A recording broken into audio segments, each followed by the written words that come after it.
तो last class में हम लोगों ने कुछ बेसिक एग्जांपल्स देखे थे, और वो जो बेसिक एग्जांपल्स आप लोगों ने देखे थे वो बेसिक एग्जांपल्स सिंपली आपके ऑपरेटर्स के थे, है ना। और ऑपरेटर्स के केस में मैंने कुछ ऑपरेटर्स को इंक्लूड करते हुए आपके एग्जांपल्स फ्रेम कर दिखा दिए थे, और फिर उसके बाद में मैंने कुछ फॉर्मूलाज बेस्ड आपको क्वेश्चंस करवाए थे, और मैंने कुछ फॉर्मूला बेस्ड क्वेश्चंस आप लोगों को होमवर्क में भी दिए थे, राइट। तो अगर अपन बात करें कि लास्ट क्लास में मैंने कौन से होमवर्क के क्वेश्चन दिए थे, पहले अपन वो देख लेते हैं, और उसके बाद में फिर रिमेनिंग जो ऑपरेटर्स है आपके, तो उन ऑपरेटर्स के बेसिस पे जो क्वेश्चंस बाकी थे अपन वो कवर अप करते हैं, है ना। फिर उसके आगे फिर अपन नई चीज कंटिन्यू करेंगे, राइट। तो अगर अपन बात करें, सबसे पहले मैंने यहाँ पर आपको एक एग्जांपल दिया था करने के लिए, program to find out average of 5 numbers, है ना। 5 नंबर का आपको क्या निकालना है, यहाँ पर एवरेज फाइंड आउट करना है, राइट, है ना। तो ये कितने स्टूडेंट्स का हो चुका है, सभी का हो गया, नहीं हुआ, ठीक है। मैं इसका लॉजिक डिस्कस कर लेता हूँ यहाँ पर, है ना, बाकी तो बन जाएगा आपसे ही, है ना। तो अपन इसका लॉजिक डिस्कस कर लेते हैं। यहाँ पर आपको करना कुछ नहीं है, आपको सिंपली यहाँ पर ऐसा लिखना था, ठीक है। आप सिंपली यहाँ पर लिखते M1, है ना, M2, M3, M4, M5, ठीक है, ये ऐसा आप लिखते हैं यहाँ पर। और उसके बाद में आप यहाँ पे क्या लिख लेते हैं, डबल, डबल में आप क्या लिख लेते हैं यहाँ पर, परसेंटेज, या फिर डबल में आपने लिख लिया है AVG एवरेज, ठीक है। और उसके बाद में फिर आप यहाँ पे क्या करेंगे, तो उसके लिए बस अभी आपने एवरेज लिखा है तो आप यहाँ लिखेंगे एवरेज, और एवरेज के बाद आप क्या करेंगे, M1 plus M2 plus M3 plus M4 plus M5, ठीक है। और अब आपको क्या निकालना था, एवरेज निकालना था, तो एवरेज निकालने के लिए आप क्या करेंगे, सबको प्लस करके डिवाइडेड बाई कितना कर देंगे आप यहाँ पर 5, और फिर आप क्या करवा देंगे, एवरेज को प्रिंट करवा देंगे। क्लियर है क्या? बाकी तो सभी को पता ही है, क्लास, क्लास का नाम लिखना है, पब्लिक स्टैटिक वॉइड मेन लिखना है, फिर उसके बाद में इंट वाली लाइन, डबल वाली लाइन, एवरेज वाली लाइन, और एवरेज को आपको प्रिंट करवाना है। क्लियर है? फिर अगर अपन बात करें उसके अलावा, तो उसके अलावा program to convert kilometre into metre, kilometre को मीटर में कन्वर्ट करना था, है ना। तो अब इसके लिए आपको करना कुछ नहीं है, सिंपली आप यूजर से क्या बोलेंगे कि आपने जो भी नंबर लिख के रखा है, जैसे लाइक मैंने यहाँ पे लिख लिया है किलोमीटर, और किलोमीटर में मैंने लिख लिया है यहाँ पर 2, तो आपको करना कुछ नहीं था, आपको बस यहाँ पे लिखना था int metre equals to kilometre into 1000, बस। अब वो किलोमीटर को मीटर में कन्वर्ट करना था ना, तो किलोमीटर में आपने 2 लिखा है, तो अब किलोमीटर में जो भी आपने लिखा होगा, तो मीटर में क्या होगा, जो भी किलोमीटर की वैल्यू होगी इनटू आप कितना कर दोगे, 1000, 1000 से मल्टीप्लाई कर दोगे, तो वो किलोमीटर किसमें कन्वर्ट हो जाएगा, मीटर में कन्वर्ट हो जाएगा। 1 किलोमीटर में 1000 मीटर होते हैं, तो 2 किलोमीटर में 2000 मीटर हो जाएंगे, बस। प्रिंट करवाना तो आपको आता ही है। फिर उसके बाद में अगर अपन बात करें program to find out parameter of rectangle, parameter निकालने के लिए आप करेंगे क्या यहाँ पे, तो आप सिंपली यहाँ पे लिख लेंगे इंट लेंथ इक्वल्स टू, आपने लिख लिया है 2, ब्रेड्थ इक्वल्स टू कितना लिख लिया आपने 3, और अब आप यहाँ पे क्या लिख लोगे, तो आपने यहाँ पे लिख लिया है पैरी, है ना, ये आपने कोई सा वेरिएबल लिख लिया, और अब आप यहाँ पे करेंगे क्या, पैरी इक्वल्स टू कितना हो जाएगा, 2 मल्टीप्लाई बाय ब्रैकेट में यहाँ क्या लिखेंगे, L प्लस बी, बस। अब आपको कुछ नहीं करना है, वो पैरी को आपको प्रिंट करवाना है। नॉर्मल ये तो सभी को आते ही है ना, क्लास, क्लास का नाम पब्लिक स्टैटिक वॉइड मेन, फिर इंट लेंथ 2, ब्रेड्थ 3, पैरी लिख दिया आपने एक वेरिएबल, और फिर पैरामीटर के अंदर आप क्या कर देंगे, 2 * L + b, और अब यहाँ पर आप प्रिंट करवा दोगे किसको, system.out.println के अंदर आपके पैरी को आप प्रिंट करवा दोगे। क्लियर है यहाँ तक? फिर अगर अपन बात करें इसके अलावा, तो इसके अलावा यहाँ पे दिख रखा है program to find out area of triangle by Heron's formula, ठीक है। हेरोन्स फार्मूला के थ्रू आपको क्या करना है यहाँ पे, है ना, एरिया ऑफ ट्राइंगल निकालना है। तो अब यहाँ पे सबसे पहले आपके पास में 2 फॉर्मूले होते हैं, है ना, कैसे, एक half into base into height, जो कि अपन जनरली बोलते हैं, अगर आपके पास में राइट एंगल ट्राइंगल है और उसका एरिया अगर आपको निकालना है, तो हाफ बेस इंटू हाइट से आप राइट एंगल ट्राइंगल को निकाल लेते हैं उसका एरिया। लेकिन अगर आपके पास में स्केलेन ट्राइंगल है, स्केलेन ट्राइंगल मतलब जिसकी तीनों जो साइड्स है वो फिक्स नहीं है ना, वो कैसी भी हो सकती है ना, तो फिर उस केस में आप किसका यूज करते हैं, हेरोन्स फार्मूला का यूज करते हो। हेरोन्स फार्मूला क्या होता है, तो हेरोन्स फार्मूला के केस में आप सबसे पहले तो ये बोलेंगे इंट a इक्वल्स टू, आपने लिख लिया है 2, फिर आपने b इक्वल्स टू 3 लिख लिया, और c इक्वल्स टू आपने यहाँ पर 6 लिख लिया, राइट। फिर अगर अपन बात करें उसके अलावा क्या आएगा यहाँ पर, तो अब उसके अलावा फिर अब आपको यहाँ पर एक वेरिएबल और डिफाइन करना पड़ेगा s, है ना। अब लेकिन ये s के केस में भी क्या होगा, तो अब यहाँ पर आप इसको डबल में लिखे, डबल s इक्वल्स टू, क्योंकि यहाँ पे फॉर्मूला कितना होता है, a plus B plus C divided by कितना होता है, 2 होता है, पढ़ा होगा ना, डिवाइडेड बाई 2 होता है, 3 होता है, डिवाइडेड बाई 2। और उसके बाद में फिर अब आप क्या करेंगे यहाँ पे डबल, और डबल में आप क्या लिखेंगे, तो डबल में आपको यहाँ पे निकालना है एरिया, तो हेरोन्स फार्मूला क्या होता है, तो हेरोन्स फार्मूला होता है अंडरस्कोर, फिर s into S minus A into S minus B into S minus C. तो अब यहाँ पर अब आप अंडरस्कोर कैसे लगाओगे, तो फिर उस केस में आप क्या लिखेंगे यहाँ पे, math dot sqrt, square root आता है ना, स्क्वायर रूट आ जाएगा, और फिर अब ब्रैकेट में आप क्या करेंगे, तो अब यहाँ पे लिखेंगे s मल्टीप्लाई बाय कितना जाएगा, s माइनस ए, ठीक है, फिर multiply by S minus B और फिर multiply by S minus C. बस कुछ नहीं करना है आपको, उसको प्रिंट करवाना है ना। एंड ए लिखा, बी लिखा, सी लिखा, डबल में आपने S equals to A plus B plus C divided by 2 लिखा और डबल में area equals to math dot SQRT bracket में S into S minus A into S minus B into S minus C. बस उसके बाद आपको area को system dot dot print LN के अंदर बस प्रिंट ही करवाना है।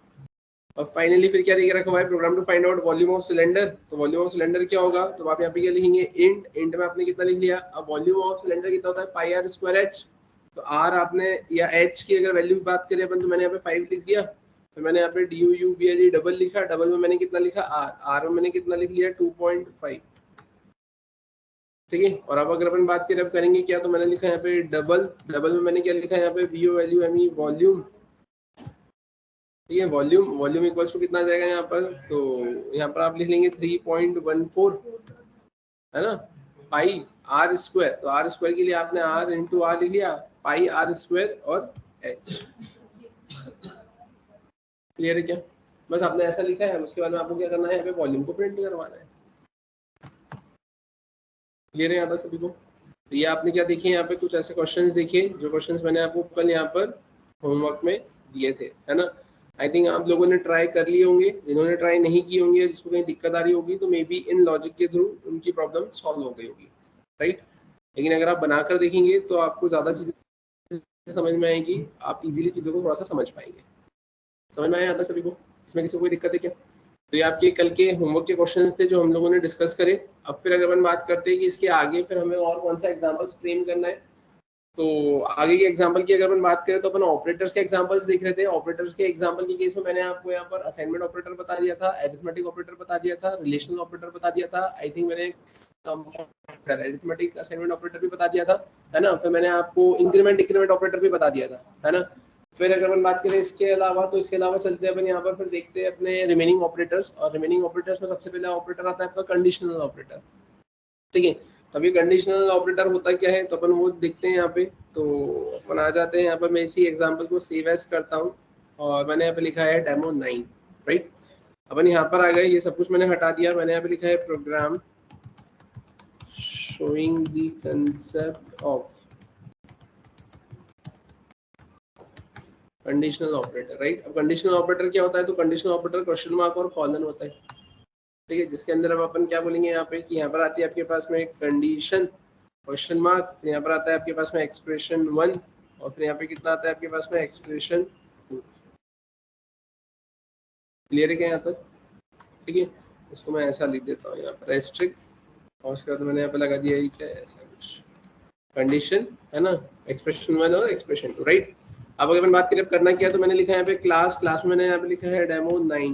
ठीक है, अपन यहाँ पर आ गए, मैंने लिखा है पब्लिक स्टैटिक वॉइड मेन, और यहाँ आने के बाद मैंने क्या करा है स्ट्रिंग args। अभी मैंने ऐसा कुछ लिखा है यहाँ पर। अब ये लिखने के बाद में अगर अपन बात करें अब करना क्या है, तो मैंने सिंपली यहाँ पर लिखा a इक्वल्स टू 5 और b इक्वल्स टू मैंने कितना लिख लिया है यहाँ पर 2। अब अपन करेंगे यहाँ पर, तो ध्यान से देखना, मैंने सिंपली यहाँ पर क्या लिखा है, तो मैंने यहाँ पे सबसे पहले अपन क्या बोलते हैं कंडीशन। कंडीशन में मैंने क्या लिखा, मैंने लिखा क्या a बड़ा है क्या b, ये कंडीशन हो जाएगी, ये कंडीशन हो जाएगी। अब अगर a बड़ा होगा b से, तो मैंने बोला a, नहीं तो मैंने क्या बोला था यहाँ पर b, है ना। मैंने क्या बोला यहाँ पर, सबसे पहले मैंने लिखा है क्या a बड़ा है b से, अगर हाँ तो कंट्रोल जाएगा a पर और नहीं तो कंट्रोल जाएगा b पर। अब चलो ठीक है, माना मैंने कि कंट्रोल या तो a पे चले गया है कंट्रोल, या फिर b पे चले गया है, तो अब उसके बाद में होगा क्या, तो अब उस केस में फिर आपने यहाँ पे लगा दिया क्या इक्वल्स टू। अब ये तो आपको भी पता है कि अगर आप इक्वल्स टू लगाते हो तो हमेशा असाइनमेंट जो होता है वो राइट हैंड साइड वैल्यू का assignment left hand side variable में होता है। तो मैंने यहाँ पे क्या लिख दिया, तो मैंने लिख दिया यहाँ पे इंट res। तो इससे क्या होगा, इससे ये होगा कि जब अगर a बड़ा होगा b से तो कंट्रोल आएगा a पर, तो a की वैल्यू उठकर आ जाएगी res में, और अगर a बड़ा नहीं होगा b से तो वो कहाँ जाएगा आपके b पर, और b की वैल्यू उठकर किस में आ जाएगी आपके res पे। और अब अगर अपन बात करें अब क्या, तो अब यहाँ आने के बाद में मैंने लिखा है यहाँ पे सिस्टम डॉट आउट डॉट क्या जाएगा में प्रिंट एलन, और प्रिंट एलन में अपन क्या कर देंगे यहाँ पर, तो मैंने यहाँ पे लिख दिया है res इज ग्रेटर। क्लियर है ना, मैंने लिख दिया res इज ग्रेटर। ये मैंने ऐसा लिखा। अब अगर अपन बात करें अब क्या, मैंने इसको सेव किया, सेव करके अपन इसको चला कर देखते हैं। मैंने कंट्रोल प्लस शिफ्ट प्लस सी को प्रेस किया, अपन आते हैं यहाँ पर, और यहाँ आने के बाद में अपन अब करेंगे क्या, तो मैंने लिखा यहाँ पर अपना जावा सी और डेमो 9 डॉट जावा। ठीक है, अपन यहाँ पर आ गए। अब यहाँ आने के बाद में अपन करेंगे क्या, तो मैंने लिखा जावा, जावा में मैंने लिखा डेमो 9, मैंने एंटर किया तो यहाँ पे लिखा हुआ कितना मिल गया मुझे, 5 इज ग्रेटर। क्लियर है। अब इसी को आप थोड़ा सा और ट्रांसफॉर्म करके भी लिख सकते थे। ये जो आपने 2 लाइन लिखी है ना, तो मैं एक काम करता हूँ, मैं यहाँ पर आया और यहाँ आने के बाद में मैंने सबसे पहले इसे तो क्या कर दिया, यहाँ पर कमेंट कर दिया, और यहाँ आने के बाद में अपन क्या करेंगे, तो अपन यहाँ पर आते हैं, मैंने इसको पेस्ट किया, और यहाँ आने के बाद में अपन एक काम करते हैं, मैंने लिख दिया ए, और मैंने इसके आगे लिख दिया इज ग्रेटर, और नहीं मैंने लिखा बी, और मैंने लिखा इज ग्रेटर, है ना। मैंने लिखा अगर ए बड़ा होगा बी से तो ए प्लस इज ग्रेटर, नहीं तो बी प्लस इज ग्रेटर। तो आपको ये नाम से समझ में आ रहा है कि एक तो वैल्यू होगी और डबल कोट्स लगा हुआ है तो वो उसके साथ में स्ट्रिंग हो जाएगा। तो फिर उस केस में यहाँ पे जो इसका रिटर्न टाइप होगा, मतलब होल्ड वैल्यू को होल्ड करने वाला जो टाइप होगा, तो वो किस में कन्वर्ट हो जाएगा, यहाँ पर आपके स्ट्रिंग में। तो अब यहाँ पर आकर आपको क्या प्रिंट करवाना रहेगा, सिर्फ RES। तो अगर अपन बात करें अब क्या आउटपुट मिलेगा, तो ये समझ में आया ना आपको कि आपने करा क्या यहाँ पर, अगर ये बड़ा होगा बी से तो यहाँ पर आएगा वैल्यू के साथ में अपन ने इस ग्रेटर भी ऐड कर दिया, और नहीं तो वैल्यू के साथ में भी अपन ने यहाँ पर इस ग्रेटर यहाँ पे प्रिंट करवा दिया। मैंने इसको सेव किया, सेव करके अपन आते हैं यहाँ पर 5 इज ग्रेटर। क्लियर है यहाँ तक। फिर अगर अपन बात करें इसके अलावा, तो अब इसके अलावा एक क्वेश्चन ये हो सकता है कि इन केस, है ना, कभी ऐसा हुआ कि दोनों नंबर बराबर हो गए, तो उस केस में फिर क्या, है ना, अगर दोनों नंबर यहाँ पर बराबर हो गए तो फिर उस केस में क्या होगा, तो क्या लॉजिक लगेगा, क्या कंडीशन बनेगी।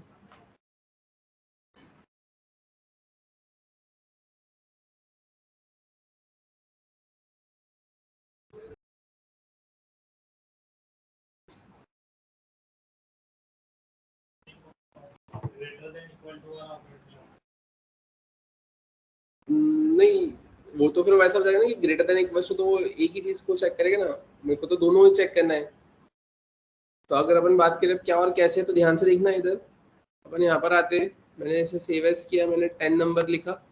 अपन आते हैं यहाँ पर आकर मैंने 10 लिखा, राइट। अब फिर याद हो तो मैंने आपको ये भी बताया था कि आप जो कंडीशनल ऑपरेटर लगाते हैं, है ना, तो उसमें अगर कंडीशन सही होने पर आप एक्सप्रेशन 1 पे जाते हैं और गलत होने पर एक्सप्रेशन 2 पर जाते हैं। तो आपने देखा था कि वहां पे भी तो कंडीशन अपन लगा सकते हैं, वहां पे भी कंडीशन लग सकती है। अब वहां पर भी कंडीशन लग सकती है, तो फिर अब आप कैसे लगाएंगे, तो अब उस केस में अगर अपन बात करें तो ध्यान से देखना, अगर मैंने यहाँ पर भी 5 और यहाँ पर भी मैंने 5 लिख दिया, और अब मैंने यहाँ पे चेक करा कि क्या a इक्वल्स टू बी है क्या। अगर a इक्वल्स टू बी होता है तो अपन यहाँ पर आएंगे और अपन यहाँ पे क्या बोल देंगे, तो अपन बोल देंगे बोथ आर इक्वल। मैंने लिख दिया बोथ आर इक्वल। और अगर नहीं है ना, दोनों बराबर नहीं है, तो फिर अब उस केस में मैं यहाँ पर आऊंगा कॉलन के बाद में, फिर मैंने यहाँ पे ब्रैकेट लगाया और अब मैंने यहाँ पे लिख दिया क्या a बड़ा है b से। अगर हाँ तो मैंने कर दिया a प्लस इज ग्रेटर, और नहीं तो मैंने लिख दिया b प्लस इज ग्रेटर, है ना। यहाँ पर अपन क्या करेंगे, मैंने लिखा अगर a double equals to B है, अगर हाँ बराबर है तो आप बोलेंगे बोथ आर इक्वल, और नहीं तो आप क्या करेंगे, यहाँ पर आप ये लिख देंगे अगर a बड़ा होगा b से तो a इज ग्रेटर, नहीं तो b इज ग्रेटर। सही है ना, पहली कंडीशन ट्रू हो गई तो बोथ आर इक्वल जाके आरईएस में सेट हो जाएगा, आरईएस को प्रिंट करवा दोगे। और अगर बोथ आर इक्वल नहीं होता है, दोनों बराबर नहीं होते, तो आप कॉलम के इधर आएंगे, चेक करेंगे कि क्या a बड़ा है b से, अगर हाँ तो a इज ग्रेटर, नहीं तो b इज ग्रेटर। जो भी वैल्यू आएगी, जो भी कंटेंट आएगा, वो उठकर आरईएस में जाएगा और आरईएस को आप क्या करवा दोगे, प्रिंट करवा दोगे। सर बट यहाँ पे प्लस टू नहीं लगाना, कहाँ पर, बोथ आर इक्वल टू पहले तो उसका कोई वेरिएबल ही नहीं है ना आपके पास में। यहाँ पर तो अपने को ये जो वेरिएबल था a, इसकी वैल्यू को इसके साथ में ऐड करना था, तो मैंने a प्लस लगाया। अब लेकिन यहाँ पर तो आपके पास में कोई वेरिएबल है ही नहीं ना। मैंने इसे सेव किया, सेव करके अपन आते हैं यहाँ पर, जैसा कि आपकी स्क्रीन पर आपको दिख रहा है, मैंने लिखा है यहाँ पर डेमो 10। आप देखेंगे यहाँ पर रन करने के बाद में यहाँ पर क्या मिलेगा, बोथ आर इक्वल। और नहीं तो फिर अब उस केस में अगर अपन बात करें कि मैं यहाँ पर आकर नंबर चेंज कर देता हूँ, मैंने यहाँ पे क्या लिख दिया, मैंने लिख दिया 2। अपन यहाँ पर आए और यहाँ आकर मैंने कितना करा है, मैंने इसके कंपाइल किया, मैंने इसको रन किया, तो देखो 5 इज ग्रेटर।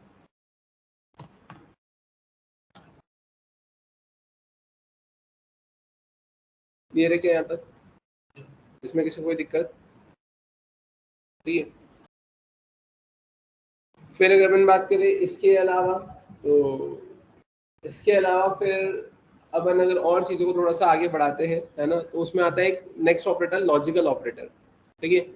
अब अगर अपन लॉजिकल ऑपरेटर की बात करें तो लॉजिकल ऑपरेटर को रिप्रेजेंट करने के लिए भी मैं यहाँ पर कंडीशनल ऑपरेटर का ही यूज करूंगा। तो मैंने यहाँ पे क्या लिखा है, मैंने लिखा है यहाँ पर डेमो 11 और यहाँ का मैंने लिखा program showing the concept of logical operator.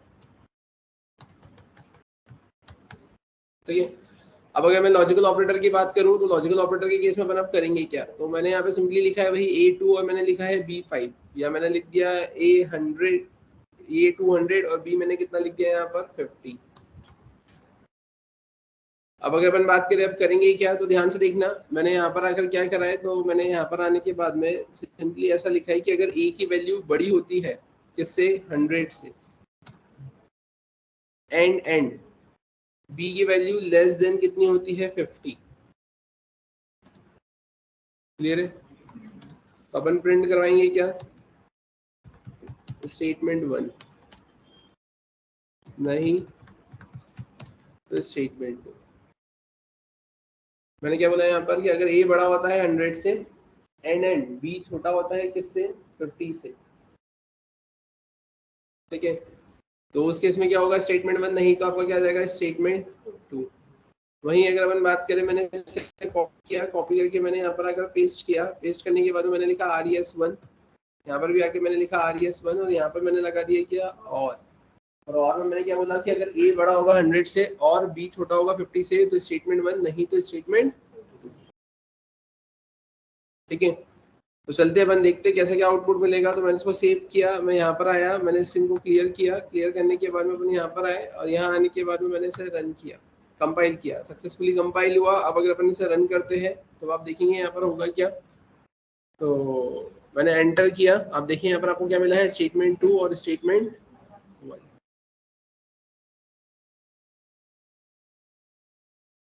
Clear है क्या? मतलब पहले वाले में क्या हो रहा था, आपकी कंडीशन फॉल्स हो रही थी। कैसे फॉल्स हो रही थी, क्योंकि A तो बड़ा था 100 से लेकिन B 50 से छोटा नहीं था, तो कंडीशन फॉल्स हो गई, स्टेटमेंट 2 आ गया। सेकंड वाले में क्या हुआ, क्या A बड़ा है क्या 100 से, हाँ ठीक है, और B लेस देन 50, तो पहले में ही सही हो गया, तो B को तो चेक नहीं करेगा। ठीक है। अगर आपको ये देखना है कि वो वहां तक गया था कि नहीं गया था, तो फिर उस केस में आप एक काम ऐसा कर सकते हो, ये तो समझ में आया सभी को, है ना। अपन आते हैं यहाँ पर, मैंने इसको एस्ट्रिक लगाया और मैंने यहाँ पर एस्ट्रिक लगाया। अपन आते हैं यहाँ पर, मैंने इसे कॉपी किया, मैंने इसको यहाँ पर पेस्ट किया, और अब अगर अपन बात करें अब क्या, तो अपन आते हैं यहाँ पर, मैंने लिखा अगर A बड़ा होगा किससे, आपका 100 से एंड है ना, और अपन क्या कर देंगे यहाँ पर, तो ठीक है, अपन यहाँ पे करेंगे A अगर बड़ा होगा 100 से, है ना, और इसी के साथ में अगर अपन यहाँ पे कुछ इंक्रीमेंट डिक्रीमेंट कर देते, है ना, इंक्रीमेंट डिक्रीमेंट कैसे होगा, तो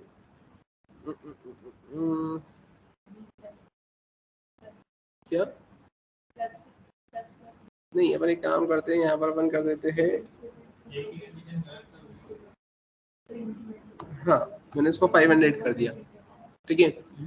अब मैंने इसको अगर 500 कर दिया तो अपने को ये चेक करना है कि यहाँ पर मैंने क्या किया है, मैंने यहाँ पे करा है B++, है ना, मैंने ऐसा कुछ कर दिया, या मैंने कर दिया यहाँ पे ++B।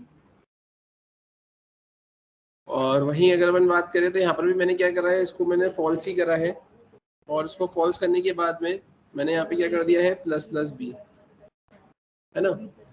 और फिर उसके बाद में अगर अपन बात करें कि अब क्या होगा यहाँ पर, तो यहाँ आने के बाद में अपन प्रिंट करवा देते हैं क्या, कि दोनों ही केसेस में, है ना, वो मतलब होगा क्या यहाँ पर, तो एक काम करते हैं, इसके आगे यहाँ पर b की वैल्यू को प्रिंट करवाते हैं प्लस b, है ना, क्योंकि वो तो फॉल्स ही होगा, फॉल्स होगा तो b की वैल्यू अपने को चाहिए।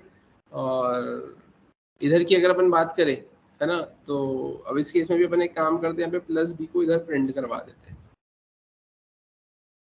ठीक है। तो ये अपन ने ऐसा कुछ यहाँ पे मेंशन कर दिया। अब अगर यहाँ पे मेंशन किया तो हो सकता है कि ये अपने को यहाँ पे ना दिक्कत दे, बट स्टिल चला कर देखते हैं अपन। मैंने इसको सेव किया, सेव करके बनाते हैं, यहाँ पर मैंने एंटर किया, ठीक है। अब देखो वो दिक्कत दे रहा है यहाँ पर, bad operand type for binary operator and, है ना, फर्स्ट टाइप बुलियन और सेकेंड टाइप आपका क्या आ गया यहाँ पर, इंटीजर। तो ये अगर ये बड़ा होगा b से, है ना, तो वो क्या दे देगा आपको, बुलियन ही देगा। और दूसरे में एंड में आपने क्या कर दिया कि प्लस प्लस b कर दिया आपने, है ना। तो उसके अलावा अगर अपन बात करें कि दोनों को अगर अपन इंटीजर में रखने की कोशिश करें तो हाँ, वो तो कंडीशन के ऊपर है। मतलब लॉजिकल ऑपरेटर तो जैसे वो ऐसा है कि अगर वो सही होगा, ट्रू फॉल्स होगा, ये ट्रू फॉल्स होगा, तो उससे फिर जो आपका रिजल्ट निकलेगा वो, है ना। अपन ये कोशिश कर रहे थे, मैं बस ये एग्जांपल फ्रेम करने की कोशिश कर रहा था कि अगर इधर से इधर कंट्रोल जा रहा है तो आपको क्या प्रिंट होगा, इधर से जा रहा है तो क्या प्रिंट होगा। वैसा सी में तो चल जाता है, इसमें अगर अपन कुछ मॉडिफिकेशन करें तो अपन एक काम करते हैं, यहाँ पर अगर मैं इधर यहाँ पे 0 लिख दूं और यहाँ पे भी मैं 0 लिख दूं तो चलेगा क्या, देखते हैं अपन। यहाँ पर मैंने स्क्रीन को क्लियर किया, ठीक है। हाँ, ठीक है। Bad operand first type integer, second type integer, bad operand type for binary operator, और वो दिक्कत ही दे रहा है ना, कि वो ट्रू वैसे कंसिडर करेगा, ट्रू ट्रू तो ट्रू ट्रू फॉल्स तो, है ना, वो इसमें सेट नहीं होगा। वो सी प्रोग्रामिंग में अपन सेट करते थे तो हो जाता था, इसको अपन हटा देते हैं, इसको यहीं तक रखते हैं। ये वाला एग्जांपल समझ में आया ना, है ना, क्योंकि यहाँ पर वो आपका जो है वो ट्रू फॉल्स पर ही काम करेगा, ठीक है। तो आई थिंक ये सभी को क्लियर हुआ होगा यहाँ तक, है ना। इसमें एक ऑपरेटर और था, बट ये था अपना लॉजिकल एंड, लॉजिकल और लॉजिकल नॉट। तो लॉजिकल नॉट के केस में आप क्या बोलेंगे यहाँ पर, तो लॉजिकल नॉट के केस में आप सिंपली यहाँ पर बोलेंगे system dot out dot print L, और प्रिंट एल में आप क्या बोलेंगे यहाँ पर, तो आपने यहाँ पे लिखा है प्लस, और अब आप यहाँ पे क्या लगा देंगे, नॉट ऑफ 1 लिख सकते हैं अपन ऐसा। मैंने इसको सेव किया, अपन यहाँ पर आए, मैंने इसे कंपाइल किया, ठीक है। अब देखो ये क्या बोल रहा है, bad operand type int for unary operator, है ना। इसमें भी अब क्या होगा यहाँ पर कि नंबर पे काम नहीं करेगा, सी में काम कर जाता है। तो फिर अब आप एक काम करो, अब यहाँ पे लिखो ट्रू, आप यहाँ पे कॉपी करो, आप इसको पेस्ट करो, अब यहाँ पे क्या लिखोगे, फॉल्स। हमने इसको क्लियर किया, आप यहाँ पर आए, ठीक है। यहाँ पर आने के बाद में आप इसको चलाएंगे, देखो क्या मिला, नॉट ऑफ ट्रू, मतलब अपोजिट कितना हो गया, फॉल्स, और नॉट ऑफ फॉल्स कितना हो गया, अपोजिट तो क्लियर है क्या, ठीक है। तो ये ऐसा कुछ कंसेप्ट आपको यहाँ पर देखकर रखा हुआ है, क्लियर है क्या। अब अगर आप ऐसा बोलेंगे सर अगर हमने डबल कोट्स में लिख दिया तो चलेगा क्या, अरे लिखा तो आपने क्या है वहाँ पर, फॉल्स है, लेकिन डबल कोट्स में लिखा तो स्ट्रिंग कंसिडर होगी, है ना। स्ट्रिंग कंसिडर की वजह से उसने आपको यहाँ पे रेस्ट्रिक्ट कर दिया, क्लियर है क्या यहाँ तक सभी को, ठीक है। फिर अगर अपन बात करें अब इसके अलावा, तो इसके अलावा फिर आपके पास में अभी हमने 2 ऑपरेटर देखे, कंडीशनल ऑपरेटर देख लिया हमने, यहाँ पे लॉजिकल ऑपरेटर देख लिया, ठीक है। फिर उसके बाद में एक और ऑपरेटर कौन सा आता है आपके पास में, बिटवाइज ऑपरेटर, है ना। और वो बिटवाइज ऑपरेटर अपना आखिरी रहेगा, क्योंकि उसके बाद में न्यू ऑपरेटर मैं आगे बताऊंगा, इंस्टेंस ऑफ ऑपरेटर आगे बताऊंगा, डॉट ऑपरेटर तो अपन देख ही चुके हैं, है ना। और डॉट के बाद में अगर अपन बात करें तो और कौन सा ऑपरेटर आता है, कंडीशनल ऑपरेटर, तो वो अपन देख ही रहे, मतलब देख ही लिया अपन ने वो, है ना। तो अगर अपन बात करें बिटवाइज ऑपरेटर की, तो बिटवाइज ऑपरेटर की केस में अपन करेंगे क्या, तो अपन चलते हैं यहाँ पर जो हमने लास्ट क्लास में एग्जांपल्स बनाए थे, तो मैंने यहाँ पर आई थिंक अरिथमेटिक ऑपरेटर का जो एग्जांपल बनाया था मैं इसे ही यहाँ पर कॉपी कर रहा हूँ, और मैंने यहाँ पर आकर क्या करा है 12, ठीक है। अपन यहाँ पर आए, program showing the concept of bitwise operator, यहाँ पर आकर मैंने कितना लिख लिया है 12, ठीक है। अब यहाँ पर मैंने या तो नंबर क्या लेकर बताया था आपको 9, और मैंने एक नंबर लेकर बताया था 10, है ना। एक बार आप अपनी अपनी कॉपी ओपन कर देख लो, है ना, कॉपी में मैंने लिखवाया था ना 9 और 10 पे मैंने आपको सॉल्व करके बताया था, है ना, कि अगर मैं इसके ऊपर एंड ऑपरेटर लगाता हूँ तो अब देखो इसकी वैल्यू क्या आएगी, है ना। फिर उसके बाद में अगर अपन बात करें कि इसके ऊपर अपन और ऑपरेटर लगाते हैं तो अब इसकी वैल्यू क्या आएगी, ठीक है। अगर इसके बाद में मैं यहाँ पर एंड और एक्सॉर लगाता हूँ तो अब इसकी वैल्यू क्या आएगी, ठीक है। फिर उसके बाद में अगर अपन बात करें तो हमने लेफ्ट शिफ्ट और राइट शिफ्ट का कंसेप्ट देखा था, तो मैंने आपको यहाँ पे 4 के ऊपर क्या करके बताया था, लेफ्ट शिफ्ट बताया था। तो अपन यहाँ पर ऐसा लिख लेते हैं कि यहाँ पर मैंने 4 लिख लिया, फिर यहाँ पर मैंने कितना लेफ्ट शिफ्ट लिख दिया, यहाँ पर मैंने कितना लिख दिया 2 लिख दिया, और यहाँ पर अपन सी की वैल्यू प्रिंट करवा देंगे। तो मैंने राइट शिफ्ट बताया था आपको, तो 4 के ऊपर ही मैंने राइट शिफ्ट 2 बताया था। तो यहाँ पे क्या कर देंगे अपन, यहाँ पर 4 लिख लेंगे, यहाँ पर अपन क्या लिख देंगे, राइट शिफ्ट लिख देंगे, और यहाँ पर अपन कितना लिख देंगे 2 लिख देंगे और उसको प्रिंट करवा देंगे। तो एंड हो गया, और हो गया, एक्सॉर हो गया, लेफ्ट शिफ्ट राइट शिफ्ट और कॉम्प्लीमेंट। मैंने इसे कॉपी किया, कॉपी करके अपन यहाँ पर आए, मैंने इसमें यहाँ पर पेस्ट किया। पेस्ट करने में अगर अपन बात करें तो अपन क्या बोलेंगे यहाँ पे, कॉम्प्लीमेंट ऑफ में मैंने कितना लिख दिया ए। तो आप यहाँ पे क्या प्रिंट करवा दोगे, ए की वैल्यू को प्रिंट करवा दोगे। तो आपने यहाँ पे क्या प्रिंट करवा दिया, आपने लिख दिया यहाँ पे कॉम्प्लीमेंट ऑफ ए, ठीक है। और उसके बाद में आप यहाँ पे क्या प्रिंट करवा दोगे, ठीक है, complement of A equals to कितना आ जाएगा यहाँ पर आपके पास में, उसकी वैल्यू आ जाएगी। मैंने इसको सेव किया, सेव करने के बाद अपन यहाँ पर आते हैं। ये सारी चीजें मैं आपको ऑलरेडी बता चुका था, अपन ने बोर्ड पे डिस्कस करी थी, ये सारी चीजों का सॉल्यूशन कंसेप्ट कैसे क्या वैल्यू आ रही है वो सब मैं बता चुका था, है ना। अपन आते हैं यहाँ पर, और यहाँ आकर अपन देखेंगे तो आपको कुछ इस तरीके से मिलेगा, ठीक है। कॉपी में आपको यही वैल्यूज मैंने सॉल्व कर दिखाया था, उसमें 8, 11, 3, 16, 1 और -10 आ रहा था।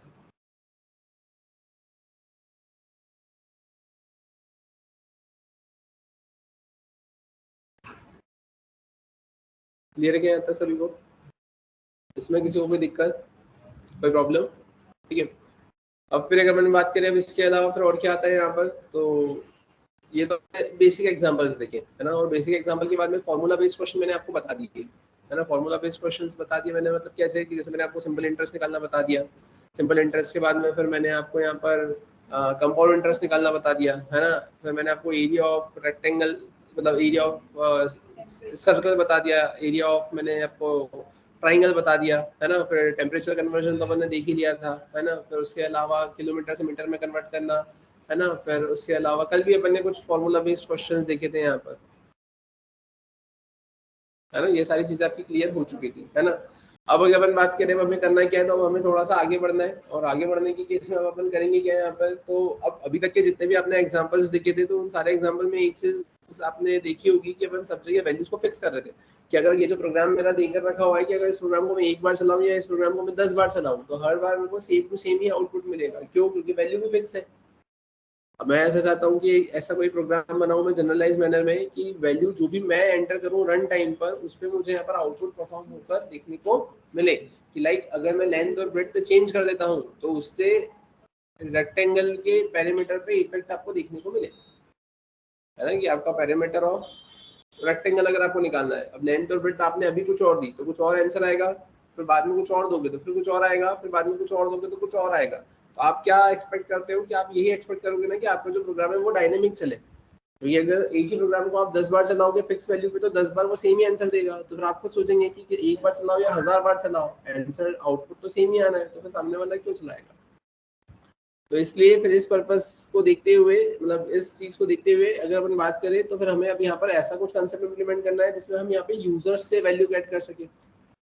अब अगर मुझे यहाँ पे यूजर्स से वैल्यू गेट करना है तो फिर उस केस में सिंपल सी बात है कि मुझे यहाँ पे कुछ नई चीजें इंप्लीमेंट करना पड़ेगी।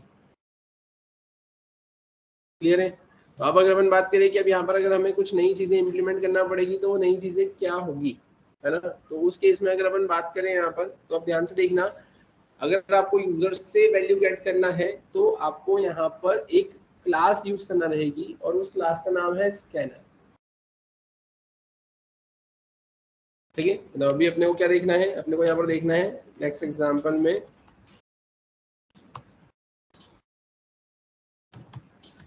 How to take values from user, ठीक है। How to take values from user, अपन यहाँ पे यूजर से वैल्यूज कैसे क्या गेट करेंगे। तो अब अगर अपन बात करें कि अपन यहाँ पे यूजर से वैल्यू कैसे क्या गेट करेंगे, तो फिर अब उस केस में हमें करना क्या रहेगा यहाँ पर। तो जैसे कि मैंने अभी आपको बताया कि सबसे पहले है ना आपको किसकी रिक्वायरमेंट होगी, एक क्लास की रिक्वायरमेंट होगी, और वो क्लास क्या होगी आपकी, स्कैनर। ठीक है, क्या उसके भी पहले अगर अपन बात करें तो अगर आपको यूजर से वैल्यू गेट करना है, अगर यूजर से वैल्यू गेट करना है तो अगर मैं सी लैंग्वेज की बात करूं तो सी लैंग्वेज में आप क्या करते थे, आप सी लैंग्वेज में एक वेरिएबल को डिक्लेयर करते थे इंट ए, और फिर आप वहां पर एक स्कैनएफ फंक्शन का यूज करते थे। स्कैनएफ में आप परसेंटेज डी वगैरह लिखते थे और ऐसे कुछ फंक्शनलिटी परफॉर्म करते थे, ऐसे ही करते थे, है ना। सी लैंग्वेज में ऐसे ही करते थे कि एक वेरिएबल लिखा, आपने फॉर्मेट स्पेसिफायर लिखा और उसके बाद में उसका एड्रेस लिखा और आपने यूजर से वैल्यू गेट कर ली। वहीं अगर मैं बात करूं कि अगर मैं यहाँ पर सी प्लस प्लस में यूजर से वैल्यू गेट करना चाहता था तो मैंने यहाँ पर इंट ए लिखा, और इंट ए के बाद में फिर अपन क्या लिखेंगे यहाँ पर, तो अपन सिंपली लिखेंगे सी इन, और सी इन में मैंने ए लिख दिया। तब इससे क्या हो गया कि आपके पास में वैल्यू आ गई। लेकिन अगर अपन बात करें यहाँ पर जावा की, कि अगर मुझे यहाँ पे क्या करना है, जावा में यूजर से अगर वैल्यू गेट करना है, ठीक है, इन केस ऑफ जावा, अगर जावा में अगर आपको यूजर से वैल्यू गेट करना है तो आपको जिस भी टाइप की वैल्यू गेट करना है, अब किस टाइप की वैल्यू आप गेट कर सकते हो, टाइप्स ऑफ वैल्यूज, है ना। तो टाइप्स ऑफ वैल्यूज की अगर अपन बात करें, है ना, कि ये कौन से टाइप से, जिस टाइप की वैल्यू आप यूजर से गेट कर सकते हो। तो आप यूजर से बूलियन गेट कर सकते हो, आप यूजर से बाइट गेट कर सकते हो, ठीक है, आप यूजर से कैरेक्टर गेट कर सकते हो, इंट गेट कर सकते हो, शॉर्ट गेट कर सकते हो, लॉन्ग गेट कर सकते हो, फ्लोट गेट कर सकते हो, और डबल गेट कर सकते हो। 3 3 6 7 8, राइट। मतलब आपको यूजर से जो वैल्यू गेट करने की रिक्वायरमेंट लगेगी, है ना, वो कौन सी मतलब किस टाइप की वैल्यू गेट करने की रिक्वायरमेंट लगेगी, या तो बूलियन वैल्यू गेट करने की रिक्वायरमेंट लगेगी ट्रू फॉल्स, या फिर बाइट बोले तो नंबर, है ना, कैरेक्टर बोले तो कैरेक्टर, इंटीजर शॉर्ट लॉन्ग में भी नंबर आएंगे, और फ्लोट डबल में आपके पास में पॉइंट वाले नंबर आएंगे। क्लियर है। तो अब जावा में थोड़ा सी फंक्शनलिटी डिफरेंट है कि अगर अपन बात करें कि किसी स्पेसिफिक टाइप की वैल्यू अगर मुझे यहाँ पर यूजर से गेट करना है ना, और वो वैल्यू इनमें से ही किसी एक स्पेसिफिक टाइप की होगी, तो उसके लिए you need to simply use a method, method required. अब ये मेथड जो रिक्वायर्ड है आपको यहाँ पर, है ना, वो मेथड क्या होगी, तो अगर मैं बात करूँ बूलियन की, तो बूलियन की केस में आता है नेक्स्ट बूलियन। अगर मैं बात करूं यहाँ पे बाइट की, तो आपके पास में आएगा नेक्स्ट बाइट। ठीक है, अगर अपन बात करें यहाँ पर कैर की, तब आप क्या लिखेंगे यहाँ पर, तो कैर की केस में मैं बताता हूँ अभी आपको यहाँ पर, लेकिन उसके पहले इंट की बात करें तो मैंने लिखा नेक्स्ट, नेक्स्ट में लिखूंगा यहाँ पर इंट। शॉर्ट की बात करें तो अपन लिखेंगे यहाँ पर नेक्स्ट, और नेक्स्ट में यहाँ पे क्या लिखूंगा, शॉर्ट। ठीक है, अगर अपन लॉन्ग की बात करें तो यहाँ पे कितना आ जाएगा, नेक्स्ट लॉन्ग। फिर अगर फ्लोट की बात करें तो यहाँ पर आएगा नेक्स्ट फ्लोट। अगर अपन बात करें डबल की तो आप क्या बोलेंगे यहाँ पे, नेक्स्ट डबल। क्लियर है यहाँ तक। अब अगर अपन बात करें कैरेक्टर मैंने क्या छुड़वा दिया था, तो अपन देखते हैं यहाँ पर कैरेक्टर के केस में, अभी यहाँ से अपन इसको हटाते हैं, यहाँ पर अपन आते हैं, अगर मुझे यहाँ पे स्ट्रिंग गेट करना है, और स्ट्रिंग में भी क्या गेट करना है, तो स्ट्रिंग में भी मेरे को यहाँ पे वन वर्ड गेट करना है, तो उस केस में आपको क्या करना रहेगा, आप लिखेंगे यहाँ पर नेक्स्ट। लेकिन अगर आपको यहाँ पर क्या गेट करना है, यहाँ पर आपको पूरा सेंटेंस गेट करना है, अगर पूरा सेंटेंस अगर आपको गेट करना है तो उस केस में आपको लिखना रहेगा नेक्स्ट लाइन। और वहीं अगर अपन बात करें कि अब अगर आपको कैरेक्टर लिखना है, तो अब उस केस में फिर अब आपको करना क्या पड़ेगा, तो सबसे पहले तो ये जो नेक्स्ट नाम की मेथड है, आप इस नेक्स्ट नाम की मेथड का यूज करोगे, जो स्ट्रिंग में वन वर्ड के लिए देकर रखा है नेक्स्ट, तो ये पूरी एक स्ट्रिंग ऐड करके लेकर आएगी, और उस स्ट्रिंग में भी आप क्या बोलेंगे, डॉट कैर एट 0, कि वो उस नेक्स्ट फंक्शन को कॉल करेगा, वो फंक्शन जो कि स्ट्रिंग रिटर्न कर देता है, और उस स्ट्रिंग में भी आप क्या बोलेंगे कि डॉट कैर एट 0, कि उस स्ट्रिंग में भी जो पहला कैरेक्टर होगा या पहले कैरेक्टर के लिए मेमोरी एलोकेशन होगी, बस उतना पोर्शन उठाकर ये यहाँ पर क्या करेगा, इसको असाइन करने का काम करेगा। तो कैर में क्या आएगा, नेक्स्ट, और नेक्स्ट के रिस्पेक्ट में आप क्या बोल देंगे, कैरेट बोले तो character eight 0th index. Clear है क्या? इसमें किसी को कोई दिक्कत? ठीक है, तो सबसे पहले आप फटाफट इतना नोट डाउन करो, फिर मैं आगे का बता रहा हूँ। अभी ये तो आपने क्या बोला है कि ये मेथड्स होती है, अब लेकिन इन मेथड्स को आप एक्सेस कैसे करोगे, है ना, तो वो अपने को देखना है।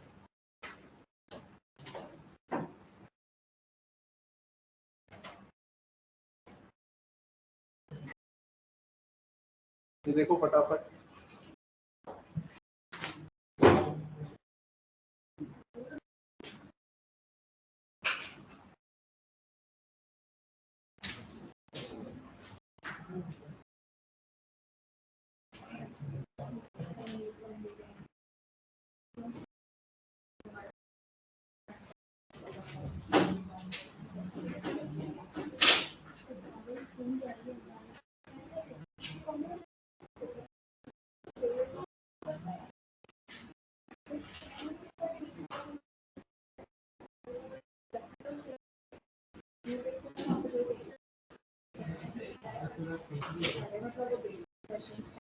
सीखने की जरूरत पड़ेगी ना।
हो गया है क्या? ठीक है, अब ये तो आपने ऐसा दिखा है यहाँ पे कि टाइप्स ऑफ वैल्यूज, है ना, किस टाइप की वैल्यू है और मेथड रिक्वायर्ड, तो ये मेथड आपको यहाँ पे रिक्वायर्ड है, राइट।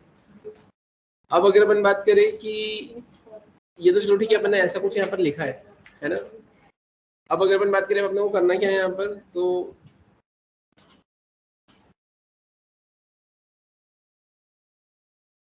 ठीक है, अब अगर अपन बात करें अपने को यहाँ पे करना क्या है, तो अब ध्यान से देखना है यहाँ पर, ये तो आपने ऐसा लिखा है। अब अगर मुझे ये मेथड्स को एक्सेस करना है, राइट, अब अगर मुझे ये मेथड्स को अगर एक्सेस करना है, तो सिंपल सी बात है, अगर आपने C++ पढ़ा हो तो C++ में आपने देखा होगा कि आप कुछ मेथड्स का यूज करते थे, है ना। C++ में आपने देखा होगा आप क्लास बनाते थे, मेथड्स बनाते थे, और अगर उन मेथड्स को एक्सेस करना है तो आप क्लास का ऑब्जेक्ट बनाते थे और ऑब्जेक्ट से मेथड को एक्सेस करते थे, राइट। अब अगर अपन बात करें, अगर आपने C++ नहीं पढ़ा है ना, और अगर अपन जावा की बात करें कि अब मुझे यहाँ पर इन मेथड्स को यूज करना है, तो अब इन मेथड्स को मैं यूज करूंगा कैसे, है ना। अभी इनिशियली अगर अपन देखें यहाँ पे, तो अभी हमने जो प्रोग्राम्स बनाए हैं वो बहुत बेसिक बनाए।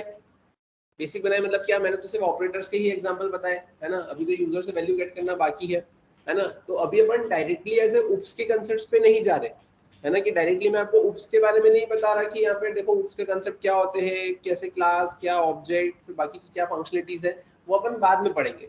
लेकिन स्टिल आपको उसके भी पहले एक छोटी सी चीज, थोड़ा सा ऑब्जेक्ट के बारे में समझना जरूरी है, क्योंकि अब इसके आगे काम आपका बिना ऑब्जेक्ट के तो बढ़ेगा ही नहीं। जितना आप कर सकते थे वैल्यू फिक्स करके, उतना तो आपने कर लिया, लेकिन अब अगर आपको यूजर से वैल्यू गेट करना है और अब अगर आपको थोड़ी सी प्रोग्रामिंग आगे बढ़ाना है, तो उस केस में आपको एक इनिशियल लेवल पर थोड़ा सा ऑब्जेक्ट के बारे में समझना होगा।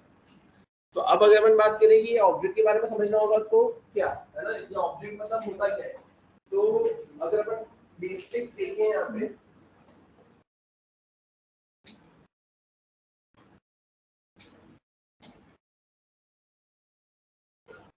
अगर अपन यहाँ पर बेसिक देखें ऑब्जेक्ट के बारे में कि ऑब्जेक्ट मतलब होता क्या है, या अपन कैसे क्या ऑब्जेक्ट बनाएंगे और कैसे क्या अपन यहाँ पे चीजों को यूज करेंगे, तो अपन चलते हैं यहाँ पर। जैसा कि आपको दिख रहा है, मैंने पेंट ओपन किया। अब यहाँ पर ध्यान से देखना, सबसे पहले अगर मैं बात करूँ कि मुझे करना क्या है, वो जो मेथड्स दे के रखी है, मुझे उन मेथड्स को एक्सेस करना है। अब उन मेथड्स को अगर मुझे एक्सेस करना है, तो मेथड्स को एक्सेस करने के लिए अपन करेंगे क्या यहाँ पर, तो ध्यान से देखना, सबसे पहले आपके पास में आता है एक कीवर्ड, और वो कीवर्ड है आपका न्यू, ठीक है। तो अगर अपन बात करें कि अब ये न्यू है क्या बेसिकली, है ना, तो अगर मैं न्यू की बात करूं, तो न्यू के केस में आप सिंपली ऐसा बोलोगे कि new is simply your operator. New क्या है आपका, ऑपरेटर है। ये करता क्या है, ठीक है, तो आप सिंपली ऐसा बोलोगे कि रिस्पॉन्सिबल फॉर अलोकेटिंग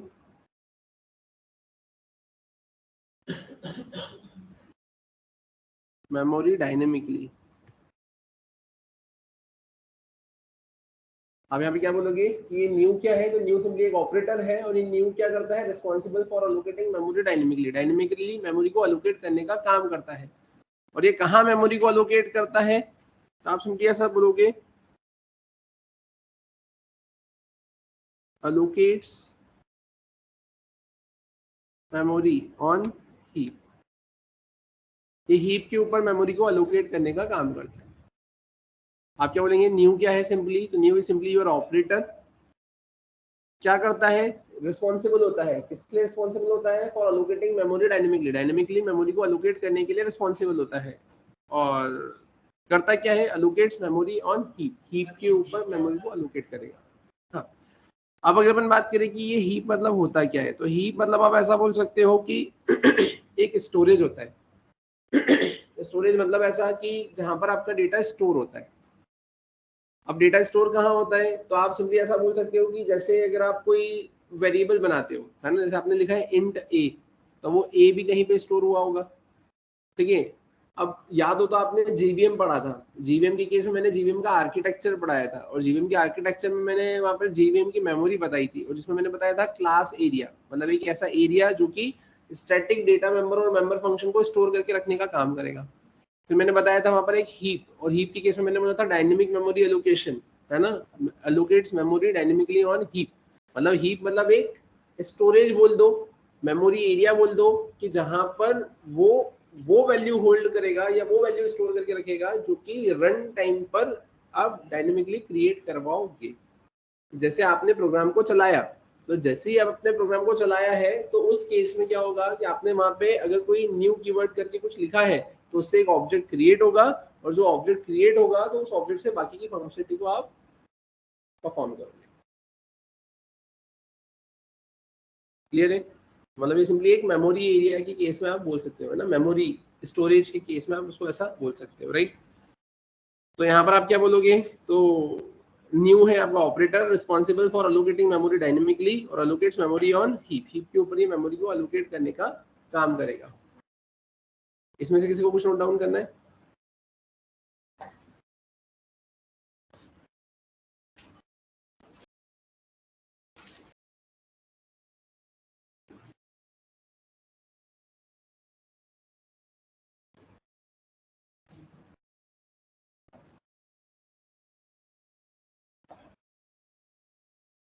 एक और चीज इसमें ये भी लिखना,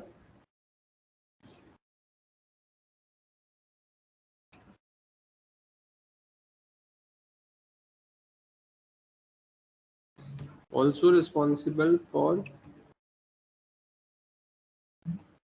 creating object।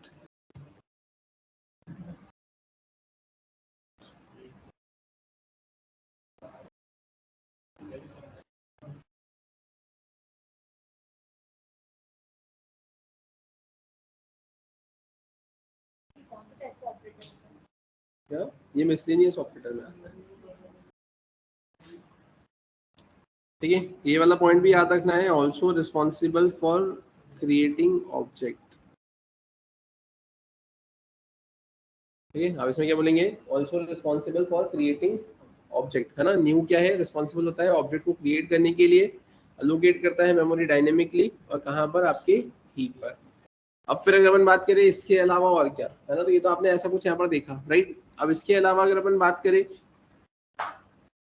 ठीक है, अब इसके अलावा अगर अपन बात करें तो अब यहाँ पर अगर देखिए तो मैंने बोला था ऑल्सो रिस्पॉन्सिबल फॉर, है ना, also responsible for creating object. ठीक है, अब ऑब्जेक्ट को क्रिएट करने के लिए रिस्पॉन्सिबल तो होता है, लेकिन किसका ऑब्जेक्ट बनाएगा? तो अब आप यहाँ पे क्या बोलेंगे? तो आप यहाँ पे बोलेंगे सिंपली, आपने यहाँ पे लिखा है न्यू, तो ये न्यू तो ऑब्जेक्ट बनाएगा, लेकिन किसका ऑब्जेक्ट बनाएगा? तो जिसका भी ऑब्जेक्ट आपको बनवाना है, आप उस क्लास का नाम यहाँ पे लिखोगे। तो मैंने यहाँ पे क्या लिख दिया है? स्कैनर। मैंने क्या लिख दिया यहाँ पर? स्कैनर, है ना। मैंने यहाँ पे क्या लिखा है? स्कैनर। अब स्कैनर जो मैंने लिखा है, तो ये स्कैनर क्या होगा? तो ये स्कैनर आपकी क्लास का नाम होगा। स्कैनर का ये एस आपको क्या दिख रहा है यहाँ पर? कैपिटल। अगर ये कैपिटल दिख रहा है तो ये क्या है आपकी यहाँ पे? क्लास। तो न्यू क्या है? ये ऑब्जेक्ट को क्रिएट करेगा। किसका ऑब्जेक्ट क्रिएट करेगा? तो इसके बाद में जो आपने क्लास लिखी है उस क्लास का ऑब्जेक्ट क्रिएट करेगा। लेकिन उस क्लास का भी ऑब्जेक्ट जो क्रिएट करता है, तो यहाँ पर वो क्लास के आगे आपको क्या लिखना पड़ता है? ऐसे दो पैरेंथेसिस लगाना पड़ते हैं। बोले तो यहाँ पर इस स्पेसिफिक क्लास का कंस्ट्रक्टर कॉल होता है। अब ये कंस्ट्रक्टर क्या होता है? तो ये कंस्ट्रक्टर भी थोड़ा सा पुराना टॉपिक ही है। अगर आप C++ पढ़कर आए हैं तो आपने कंस्ट्रक्टर वहाँ पे नाम सुना होगा, क्या करता है ये फंक्शनिंग आपको पता होगी। और अगर आपने C++ है ना, अगर आपने C++ पढ़ा है तो C++ में कंस्ट्रक्टर क्या होता है, क्या वर्किंग होती है, वो बताया जाता है, तो आपको वो चीज़ यहाँ पे समझ में आ जाती। और अगर C++ अगर आपने नहीं पढ़ा है तो कोई दिक्कत नहीं, अभी आप बस ये माने कि यहाँ पर ये कंस्ट्रक्टर है, काम कैसे करेगा तो फिर वो जावा में अभी आगे आपके कंसेप्ट, आपका टॉपिक, आपके प्रोग्राम्स आएंगे, तब फिर वहां पर मैं आपको चीजें क्लियर करूंगा। तो अगर अपन बात करें यहाँ पर है क्या, तो यहाँ पर आपने लिखा है न्यू। न्यू के बाद में आपने क्या लिखा है यहाँ पर? स्कैनर। और ये आपने क्या लगा दिया यहाँ पर? ऐसा पैरेंथेसिस। तो इससे क्या होगा? स्कैनर आपकी क्लास का नाम है, कि जैसे ही न्यू के बाद में आप उस क्लास के नाम से उस क्लास के कंस्ट्रक्टर को कॉल करते हैं, तो ये आपको क्या क्रिएट कर देता है? तो ये सिंपली आपको एक ऑब्जेक्ट क्रिएट कर देता है। और ये जो ऑब्जेक्ट क्रिएट कर देगा, तो उस ऑब्जेक्ट को रिप्रेजेंट करने के लिए आप यहाँ पर फिर कोई एक वेरिएबल लिखते हो। तो मैंने लिख दिया SC, नाम कुछ भी हो सकता है। अब ये जो SC होगा, ये SC इस स्पेसिफिक वेरिएबल को क्या करेगा? इस स्पेसिफिक ऑब्जेक्ट को क्या करेगा? रिप्रेजेंट करने का काम करेगा। और अगर ये SC इस क्रिएटेड ऑब्जेक्ट को रिप्रेजेंट करने का काम करेगा, तो उस केस में इस SC को अपन क्या बोलते हैं? तो इस SC को अपन बोलते हैं रेफरेंस वेरिएबल।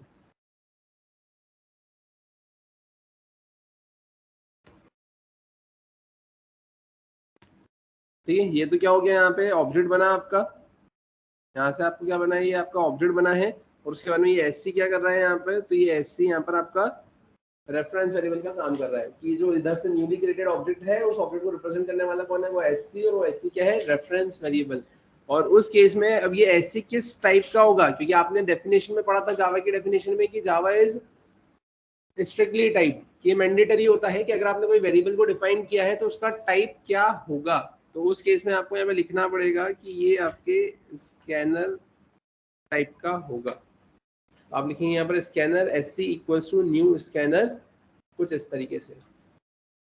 अब लेकिन अगर अपन बात करें आपको यहाँ पे करना क्या है, तो ये मैंने ऐसा तो लिख दिया कि scanner sc equals to new scanner और पैरेंथेसिस, लेकिन अभी भी आपका काम पूरा नहीं हुआ है। यहाँ पर अगर अपन बात करें तो ये जो आपने देखा है यहाँ पर ये जो लिखा हुआ है ना पैरेंथेसिस, तो अब आपको तो इससे यूजर से वैल्यू गेट करना है ना, तो फिर उस केस में इस पैरेंथेसिस के अंदर आपको यहाँ पे क्या लिखना रहेगा, तो इस पैरेंथेसिस के अंदर आपको लिखना रहेगा यहाँ पर system डॉट इन।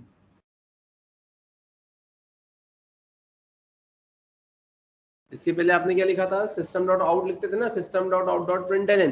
तो system dot out dot println में सिस्टम आपकी क्लास थी, आउट आपका ऑब्जेक्ट था। लेकिन अब यहाँ पर अगर अपन सिस्टम डॉट इन की बात करें तो यहाँ पे भी सिस्टम आपका क्या है, क्लास है, और इन क्या है, आपका ऑब्जेक्ट है। लेकिन अब यहाँ पर जो इन आपका ऑब्जेक्ट है वो सिस्टम क्लास का नहीं, वो इनपुट स्ट्रीम का ऑब्जेक्ट है। आउट किसका ऑब्जेक्ट होता था, आपका प्रिंट स्ट्रीम का, और यहाँ पर ये जो इन है, ये इन किसका ऑब्जेक्ट है, आपका इनपुट स्ट्रीम का।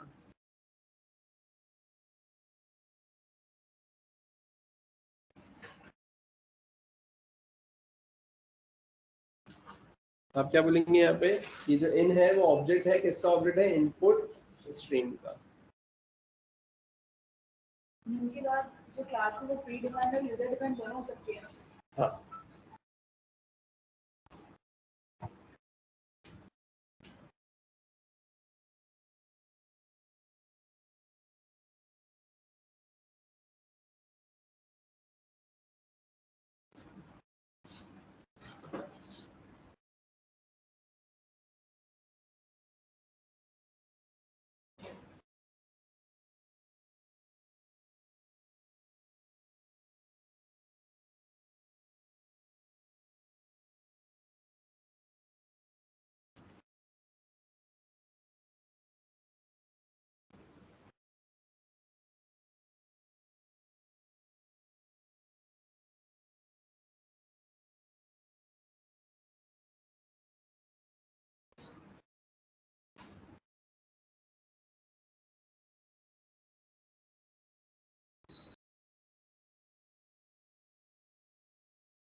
यहाँ तक क्लियर है क्या,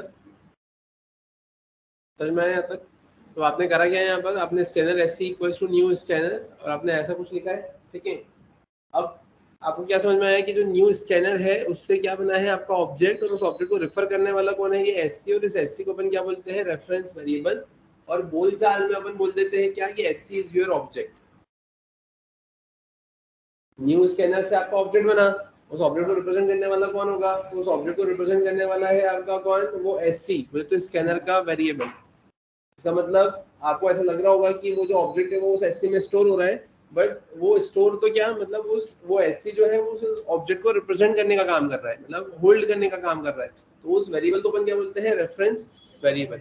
और वो रेफरेंस वेरिएबल जो कि उस ऑब्जेक्ट को रिप्रेजेंट कर रहा है, तो जनरली अपन बोल देते हैं कि ये उसको रिप्रेजेंट कर रहा है, मतलब ये क्या है, वो ऑब्जेक्ट ही है। समझ में आया। जैसे बोलते हैं ना, कानून बोलता है ना, गुनहगार को सपोर्ट करने वाला भी गुनहगार ही होता है। तो ऑब्जेक्ट को होल्ड करने वाला, ऑब्जेक्ट को रिप्रेजेंट करने वाला भी है ना, काल्पनिक तरीके से क्या होता है, ऑब्जेक्ट ही कंसिडर होता है। तो ऐसा बोलचाल में है, लेकिन स्टिल वो कहलाता क्या है, एज अ रेफरेंस वेरिएबल कहलाता है। तो वो जो वेरिएबल है, जैसे आपने देखा था ना, लोकल वेरिएबल होता है, स्टैटिक वेरिएबल होता है, वैसे वो रेफरेंस वेरिएबल वहाँ पे कंसिडर हो रहा है। वो रेफरेंस वेरिएबल वहाँ पे उस ऑब्जेक्ट को होल्ड करने का काम कर रहा है। ऐसे वेरिएबल जो ऑब्जेक्ट को होल्ड करे कहलाते हैं रेफरेंस वेरिएबल, ठीक है। तो अब अगर अपन बात करें यहाँ पे इसका एग्जाम्पल कैसे क्या बनेगा, अपन आ जाते हैं यहाँ पर। अब लेकिन अगर अपन बात करें यहाँ पर एक और चीज कि ठीक है, ये तो अपन ने ऐसा कुछ कंसेप्ट देखा है ना, अब वो आपने उधर मेथड्स देखी थी ना, आपने जो नेक्स्ट इंट लिखा था और वो सारी चीजें लिखी थी, तो वो सारी मेथड एक्सेस कैसे होगी, वो सारी मेथड इस एससी से एक्सेस होगी। मतलब अब आप क्या करेंगे, तो आप यहाँ पे ऐसा लिखेंगे क्या, SC dot next int, SC dot next float. अब लिखेंगे यहाँ पर sc डॉट नेक्स्ट डबल।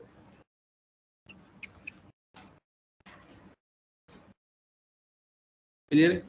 वो सारी जितनी भी मेथड्स होंगी अब वो क्या होगी, वो एससी से क्या होगी, एक्सेसिबल होगी।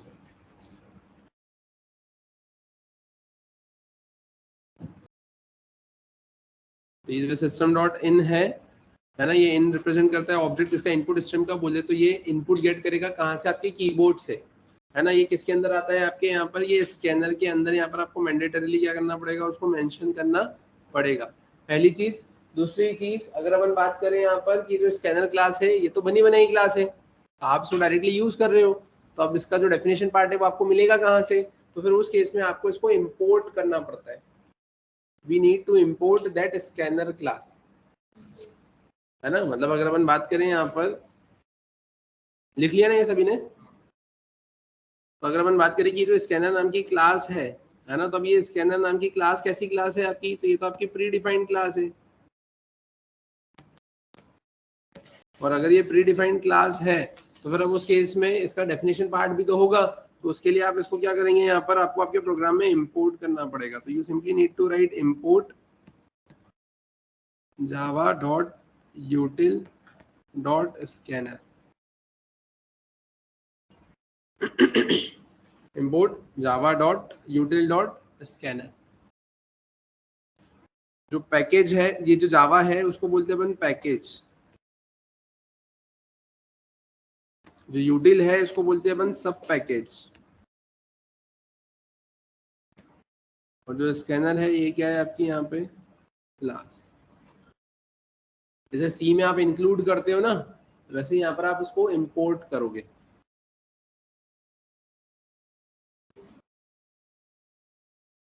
अब ये पैकेज क्या होता है, तो पैकेज का भी एक पूरा टॉपिक होता है जो कि अपन आगे जाके पढ़ेंगे, लेकिन अभी समझने के लिए आप ऐसा मान लो, अभी समझने के लिए आप ऐसा मान लो कि जो पैकेज है इसका मतलब हो गया एक फोल्डर, कि जावा नाम से एक फोल्डर है, सब पैकेज मतलब सब फोल्डर, मतलब जावा नाम का एक फोल्डर है, उसके अंदर यूटिल नाम का एक फोल्डर है, और उसके अंदर यहाँ पर ही आपको एक क्लास देकर रखी हुई है।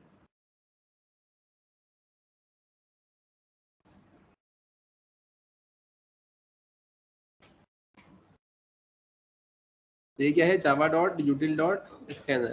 तो अगर आपको स्कैनर का यूज करना है तो आपको ये लाइन यहाँ पे लिखना पड़ेगी, क्योंकि तो ये जो स्कैनर नाम की क्लास है ये क्या है, आपकी प्री डिफाइंड क्लास। क्लियर है, लिख लिया सभी ने। अब इसमें आपका एक क्वेश्चन और होना चाहिए, क्या कि ठीक है ये तो समझ में आ गया, अब ये समझ में आ गया मतलब कि ठीक है स्कैनर का हम यूज करेंगे, तो स्कैनर नाम की क्लास को मैंने इंपोर्ट करा, राइट। लेकिन अगर मैं बात करूं यहाँ पे कि क्या हम क्लास को पहली बार यूज कर रहे हैं, क्या नहीं, एक तो हम क्लास खुद बनाते तो उसका डेफिनेशन पार्ट भी खुद ही देते, लेकिन अगर उसके अलावा बात करें तो आपने सिस्टम नाम की क्लास को भी तो यूज किया है, आपने सिस्टम नाम की क्लास को भी तो यूज किया है, आपने स्ट्रिंग नाम की क्लास को भी तो यूज किया है, आपने मैथ नाम की क्लास को भी तो यूज किया है, तो फिर उस केस में तो मैंने कहीं import Java dot util dot ऐसा लिखा ही नहीं। तो ऐसा इसलिए क्योंकि यहाँ पर ये जो क्लासेस है ना, ये आपकी किस में रिसाइड करती है, डिफॉल्ट पैकेज में रिसाइड करती है। और आप ऐसा बोलेंगे कि इंपोर्ट जावा डॉट लेन डॉट, और अब अगर अपन बात करें तो अगर मैंने एस्ट्रिक लगा दिया तो ये सारी क्लासेस इंक्लूड हो जाएगी, और मुझे अगर स्पेसिफिक एक क्लास ही चाहिए तो मैं सिंपली लिखूंगा इंपोर्ट जावा डॉट लेन डॉट सिस्टम। ये सिर्फ एक ही क्लास मेरी अपने प्रोग्राम में इंक्लूड होगी, इंपोर्ट होगी। तो यहाँ पे जो लेन पैकेज है, ये डिफॉल्ट पैकेज इन जावा, इसके अंदर आने वाली सारी क्लासेस डायरेक्टली आप यूज कर सकते हो, उसके लिए आपको ये लाइन लिखने की जरूरत नहीं है। बाय डिफॉल्ट ये लाइन कंसिडर हो जाती है। आप अगर लिख दो तो भी कोई दिक्कत नहीं, और नहीं लिखो तो ये डिफॉल्ट पैकेज होता है कि जावा इसको इम्प्लिसिटली, है ना, ऐड कर ही देता है। इसके अंदर की क्लासेस आप डायरेक्टली यूज कर सकते हो।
क्लियर है क्या यहाँ तक?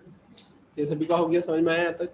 ठीक है। तो फिर अगर अपन बात करें तो इसका एक आधा एग्जांपल अपन बनाकर देख लेते हैं। तो जैसा कि आपकी स्क्रीन पर आपको दिख रहा है, मुझे क्या करना है, यहाँ पे यूजर से वैल्यू गेट करना है। तो यूजर से वैल्यू गेट करने के लिए अपन अब करेंगे क्या, तो अपन आ जाते हैं यहाँ पर, मैंने लिखा program to take values from user. ठीक है, मैंने ऐसे लिखा program to take values from user. मैंने यहाँ पर आए, मैंने लिखा क्लास, क्लास में मैंने यहाँ पे क्या लिखा है, मैंने लिखा है यहाँ पर डेमो 14। ठीक है, डेमो 14 के बाद में अपन क्या लिखेंगे, पब्लिक स्टैटिक वॉइड मेन, और अपन यहाँ पे क्या करेंगे, तो मैंने लिखा है यहाँ पर स्ट्रिंग args, राइट। अपन यहाँ पर आ गए। अब सबसे पहले आपको क्या करना रहेगा, तो आप लिखेंगे इम्पोर्ट, इम्पोर्ट में आप क्या लिखेंगे, जावा डॉट, आप क्या लिखेंगे, यूटिल डॉट स्कैनर। जैसा कि मैंने आपको बताया कि स्कैनर का यूज करना है तो आपको ऐसा लिखना पड़ेगा। फिर आपको यहाँ पे क्या करना पड़ेगा, scanner S equals to new scanner, ये भी लिखना पड़ेगा। और इसके अंदर आपको यहाँ पे सिस्टम डॉट इन भी लिखना पड़ेगा। अब ये तो आप सभी को पता है कि ऐसा क्यों लिखा है ना। फिर उसके बाद में आप यूजर को क्या बोलोगे, system dot out dot print L, और आप यहाँ पे यूजर को बोलोगे enter value of A. User को बोलोगे कि ए की वैल्यू एंटर करे, मतलब एक मैसेज दे दिया। अब उसके बाद में वैल्यू एंटर करवाना है तो आपको क्या लिखना पड़ेगा, S C dot next int. Integer के लिए आप नेक्स्ट इंट नाम के मेथड का यूज करोगे ना, बताया था ना, इंटीजर वैल्यू गेट करना है तो मेथड का यूज करना पड़ेगा। अब वैल्यू तो गेट कर लोगे लेकिन उसको स्टोर कहाँ करवाओगे, you simply need to store it in a. फिर अब उसके अलावा, तो उसके अलावा आप उसको बोलोगे कॉपी करके क्या, एंटर वैल्यू ऑफ बी। अपन अब यहाँ पर आए, यहाँ पर आकर मैंने कितना कर दिया है, बी। और फिर फाइनली अब मैं क्या करूंगा यहाँ पर आकर, तो मैंने यहाँ पर आकर क्या कर दिया, तो मैंने यहाँ पे लिख दिया है सम। और सम में मैं क्या करूंगा यहाँ पे प्लस, और मैंने ब्रैकेट में कितना लिख दिया है, ए प्लस। क्लियर है यहाँ तक? अपन आते हैं अभी यहाँ पे, जैसा कि आपकी स्क्रीन पर आपको दिख रहा है, यहाँ पर आकर मैंने क्या किया है, मैंने यहाँ पे इस प्रोग्राम को रन किया। आप देखेंगे यहाँ पे रन करने पर आपको क्या मिलेगा, तो एंटर वैल्यू ऑफ ए, आपने ए की वैल्यू एंटर करी, बी की वैल्यू एंटर करी, आपको सम मिल गया।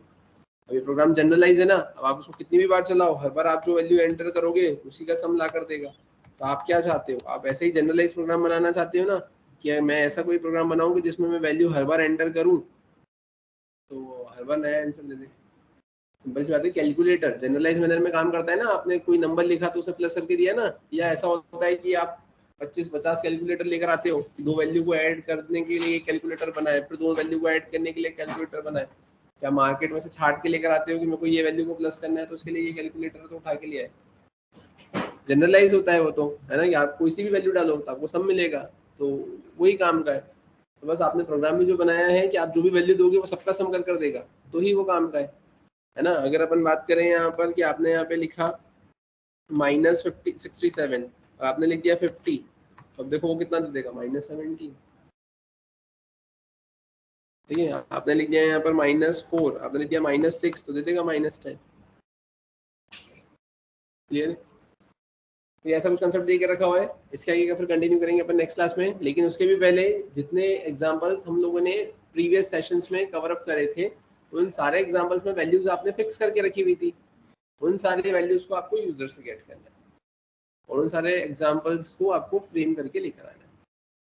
मतलब जो एग्जांपल्स मैंने आपको दिए थे, करवाए थे, आपने ऊपर इंट ए इंट बी लिख दिया, ए की वैल्यू बी की वैल्यू लिख के आपने प्रोग्राम चला दिया। अब आपको क्या करना है, उन सारे प्रोग्राम में जो ए बी की वैल्यू है, जो भी वैल्यूज है, वो यूजर से गेट करना है, तो बाकी प्रोग्राम वैसे का वैसे ही रखना है।